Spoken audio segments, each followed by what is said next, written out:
Hey everybody, welcome back to the channel, and a special thanks to our pal Chris for helping us better understand this particular bike, the work that we need to put into it, as well as helping teach us some of the skills for some basic bike maintenance. When we got back into mountain biking, we wanted to learn how to do some of the basic maintenance.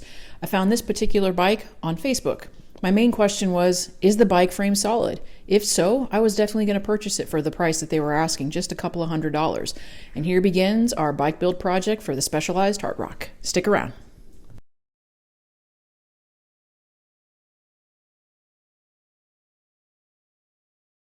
All right, this is a Specialized Hardrock that has been picked up as a renew type renovation type bike. So overall, first impressions, not a bad bike. It seems to little gritty there, but it shifts gears pretty decent, which is nice. Even though it probably doesn't sound that, but overall first impressions, the bike's not in bad shape. It will need some additional pieces. One of the first things that I always like to look at is how the wheel spins. As you can see, it spins pretty good. It might need a little bit of adjustment to true it up, which you can either put it on a stand and spin it and find out how true it is.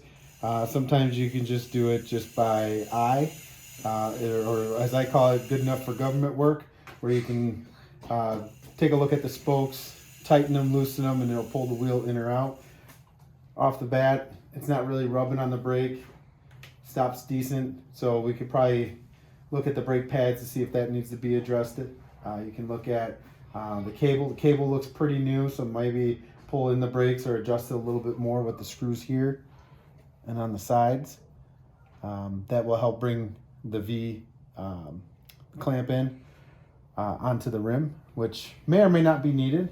Just depends on the comfort of your stoppability. It's a George Bush word. The other piece I do like to look at is I look at the shifters itself and how the integrity of them look. Yeah, they probably had a little bit of road rash and bumps and bruises, as you can kind of see. Even in this one, you see a small crack. To replace something like this, you're probably looking at anywhere $25, $50 for a set. You look for a combination of a shifter brake.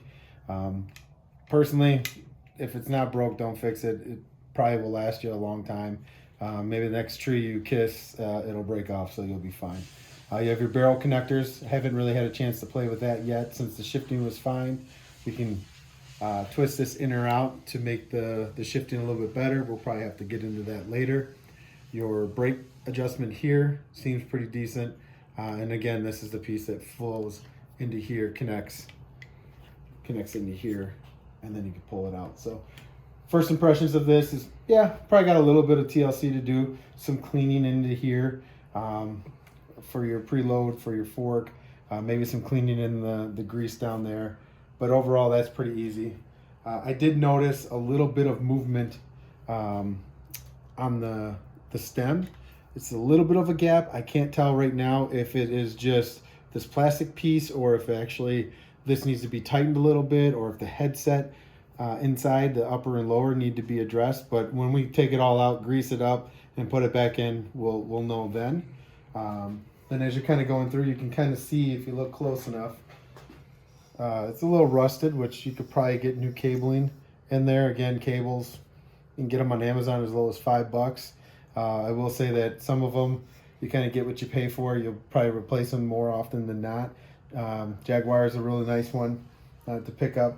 The housing, again, same concept. It's a little bit of rub right in there. Probably nothing too bad, but if we're going to replace all this, might as well replace all the cabling as one. As you're kind of getting into here, as you saw here, it's rubbing against the derailleur, which we'll be able to adjust that, kind of shift it forward. That'll be in one of the sections that we look at, but once we tear this all out, it may not even be an issue when we come back. One of the big issues I did notice is that as you spin the tire, that's all you get. So right away, my brain says is that because the brakes are too close, is it maybe they just need adjustments, or is the rim off? And again, like the front, it could be as simple as that being an issue, or it could be as simple as that being an issue, most likely. Which this could be a bent one. It's not too bad. We'll be able to tighten that up, and that should true it up a little bit. Down here you have your sissy disc, as I call it. This is used to stop the chain from going in and connecting with the spokes.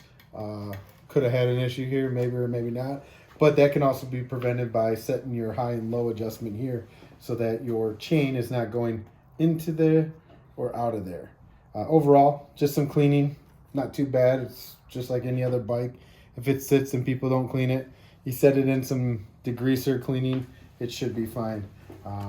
Even the derailleur, grease that up, clean it up. Might need a little adjustment on the derailleur hanger here. Maybe pull it out, put it in. I have a tool for that to show if it is or is not needed. Again, most likely because of that spoke, that's probably a main issue there. But getting into it, we're going to take these wheels off. We're going to check them out. We're probably going to put some different tires on here. These are more of like a hybrid tire. Riding on the street, we're going to put a little bit more of a knobbier tire, like a mountain bike tire, to ride on gravel and other mountain bikes. So more to come, but I don't know, these pedals probably seen better days, or maybe you had to get through a really tight spot, I don't know, but those are custom, definitely. Outside of that, the bike should be in pretty good shape. I don't see a ton of money investment to get it back up and running, so more to come.